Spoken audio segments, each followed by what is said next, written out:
Hey folks, GHondo here, and today I'm going to be doing something a little bit different. I was recently contacted by a developer who put me onto their lovely game here called Iron Roads. It's a 2D rail management game with a simple, easy interface, and that really appealed to the OpenTTD lover in me, so I wanted to share it with you.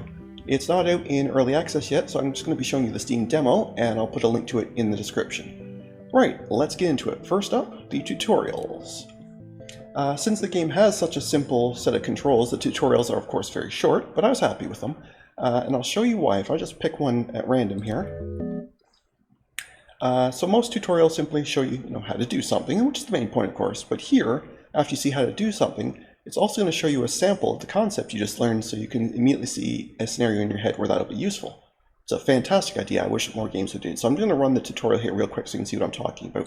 So it's basically saying, unstick your trains because you've got trains going both directions and crashing, right?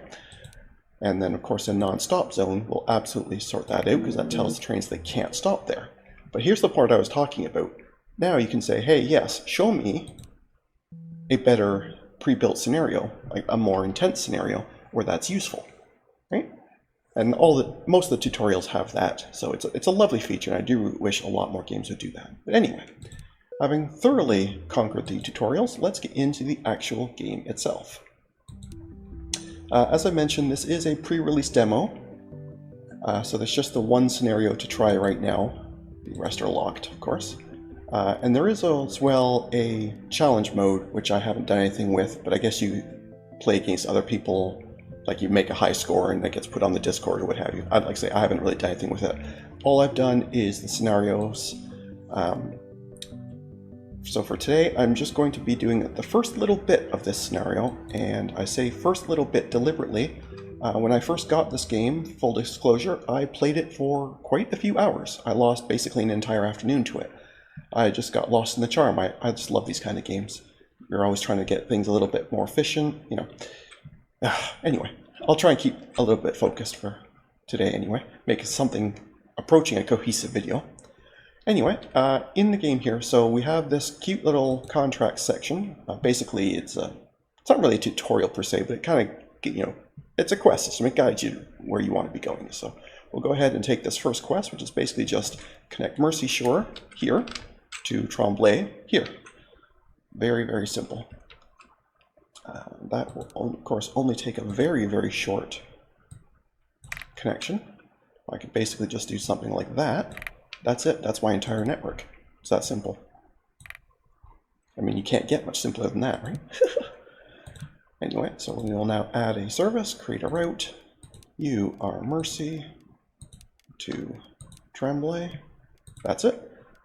And now we'll need a train for it. There's all sorts of different trains here to choose from, and I'll just leave the pop-ups here because they each have a nice little description.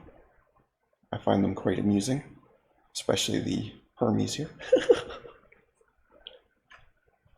Anyway, I'm just going to take the ether for this one. It's such a short trip, we do not need much of a train for this one. Just a quick one will do. And just like that, we are transporting. Obviously, it's got to go back and forth a couple times for the people there to notice. Well, I say people. People don't live on this planet anymore. The humans are gone. The writing in this game is amazing. The lore is the humans are gone and animals have taken over. So for an example, here at Tremblay Stadium, that's where the dogs live. And I'll leave that on the screen for a second. Pause it if you want to read it. All right, up here in Mercy Shore, that's where the cats live. Absolutely delightful. Over here in Neptunia, middle management types that are all snakes. I'm sure there's a corporate dig in there somewhere. I'm going to ignore it. Hazelmere, that's where the chimps live, right? It's absolutely delightful. I just love the idea, So the animals have taken over. They're basically living the way humans used to, right? So like, I'm just picturing, there's a couple of cats sitting on the train reading the newspaper. They're pretending not to listen across the aisle. There's some middle management snakes talking about corporate strategy. I don't know, that imagery just absolutely amuses me. Anyway,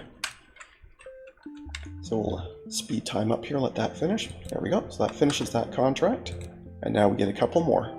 There's generally only one or two contracts available at a time, although there was some scenarios where I was going through, or sorry, not some scenarios, but in the scenario, later in the scenario, there were times where I had 4 or 5. You could only have 2 contracts active at a time, but I actually consider that a good thing, because otherwise this list would get really long and really crazy, and frankly be kind of annoying. Anyway, with these 2 scenarios, so this one's super simple. Basically, these 2 cities are growing because we are bringing the people on time. I'm going to say people, I mean animals. We're bringing the passengers there on time, so they're going to grow. As they grow, there'll be more and more wine to go back and forth. So this one's going to pass on its own. I don't have to do anything with this one other than just let that train keep going back and forth. So why don't we real quick connect Mercy Shore here over to Neptunia.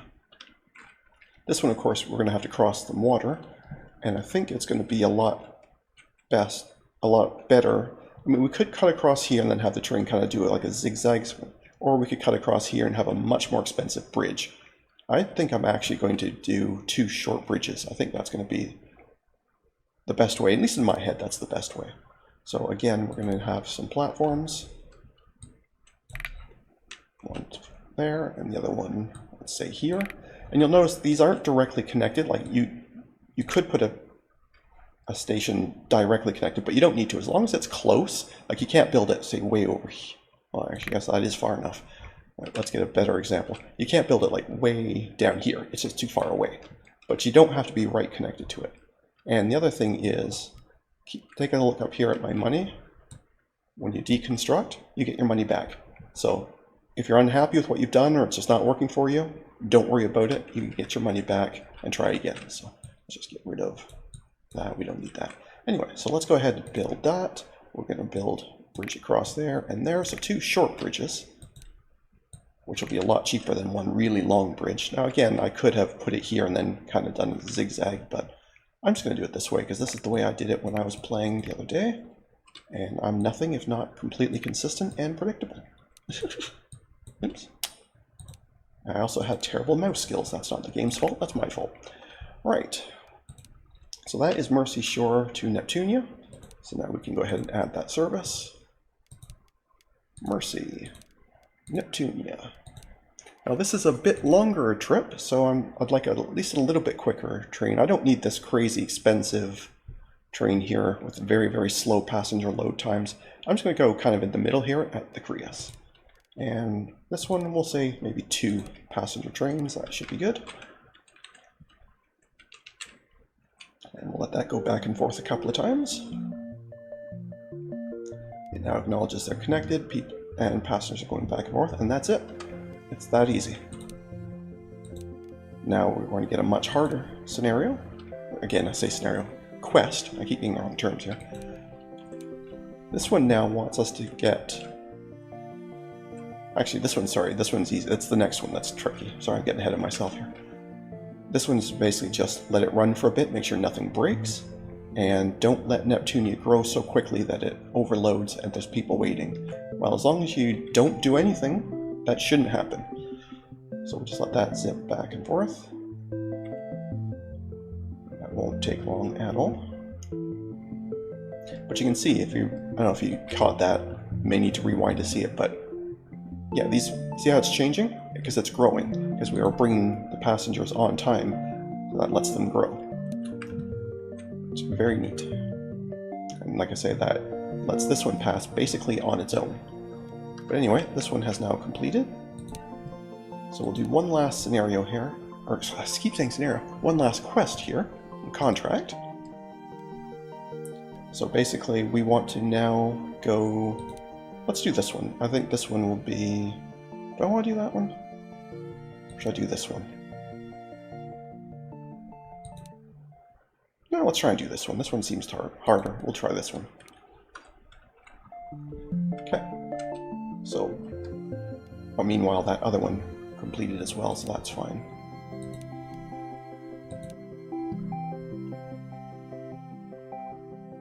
Oh, okay, actually, you know what? Let's do this one. This might be an even better one to show off.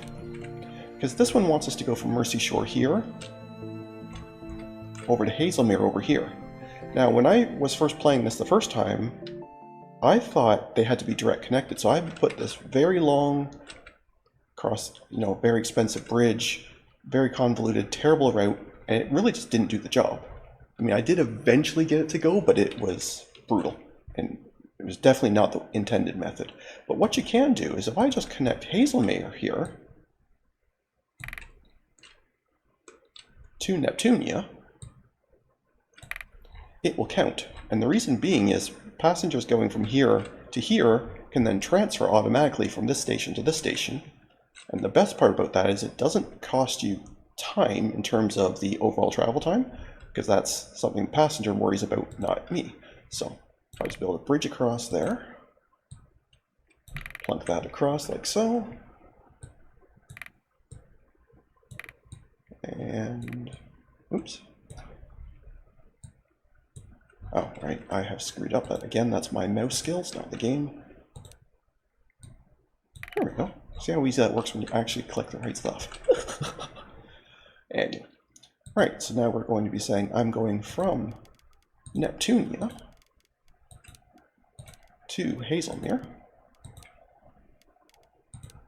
And for this train, should we get a super fast one? Yeah, let's get a super fast one. We don't really need it, but we're going to get it anyway. Beautiful.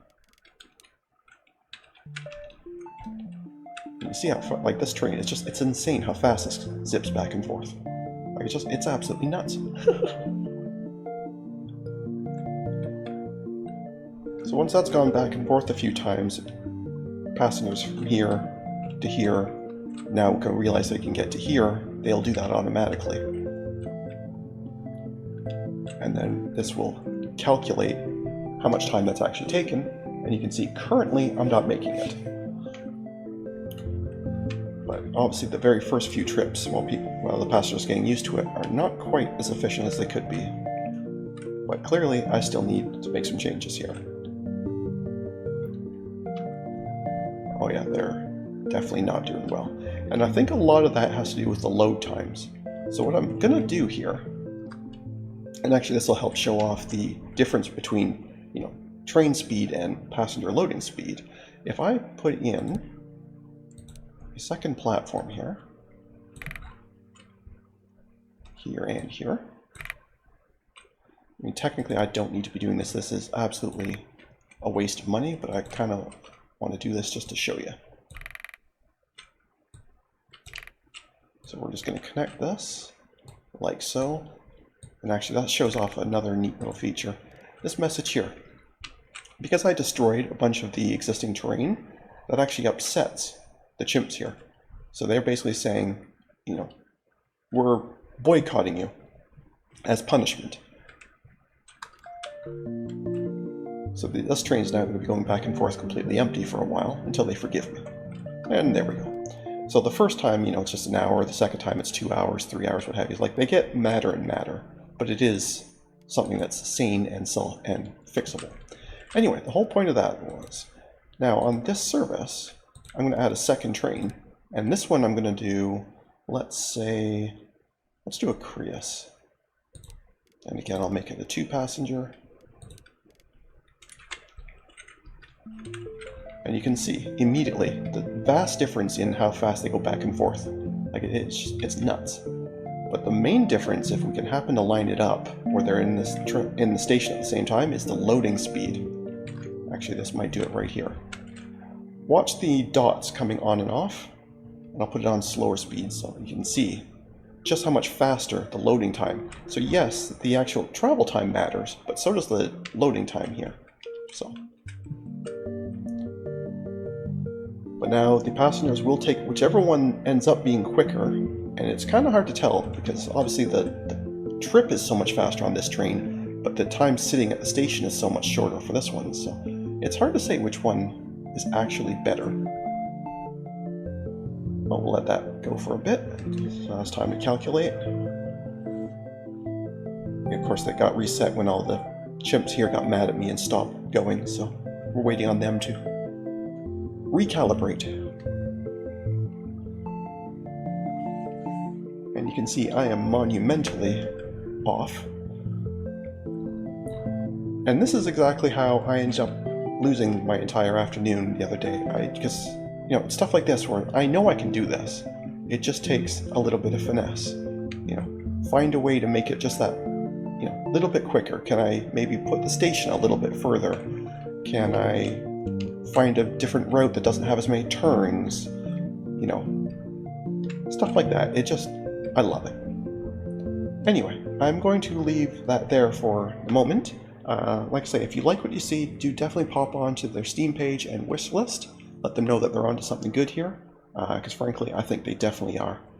This one is absolutely right up my alley. So again, thank you very much to the developers, Cowleyfornia Studios, for getting in contact with me and giving me the opportunity to see this, because I must admit, never even heard of it up until then. So either way, thank you very much for watching. I hope you enjoyed, and until next time, have a good one. See ya.